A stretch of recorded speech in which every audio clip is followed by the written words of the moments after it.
తిరుమల వెళ్ళినప్పుడు శ్రీవారిని చూసే ముందు మీరు పైకి చూశారా?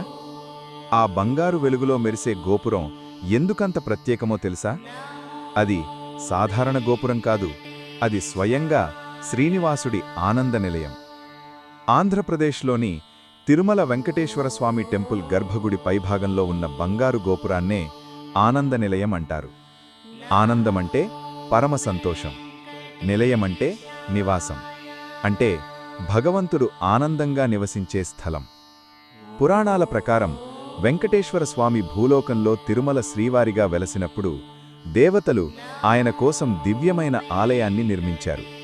ఆ ఆలయంలో గర్భగుడి పైభాగంలో ఉన్న పవిత్ర గోపురమే ఈ ఆనంద నిలయం.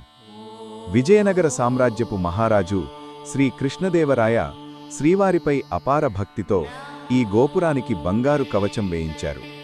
అందుకే సూర్యకిరణాల్లో అది దివ్యకాంతితో మెరిసిపోతుంది. ఆనంద నిలయం పైభాగంలోని కలశం అత్యంత పవిత్రమైనది. తిరుమల వెళ్ళినప్పుడు శ్రీవారి దర్శనం పొందే ఆ క్షణంలో ఒక్కసారి పైకి చూసి ఆనంద నిలయాన్ని కూడా నమస్కరించండి. ఎందుకంటే అక్కడ మెరిసేది బంగారం కాదు, భక్తుల విశ్వాసం, దేవుని కృప మరియు మనసుకు నిండే ఆనందం.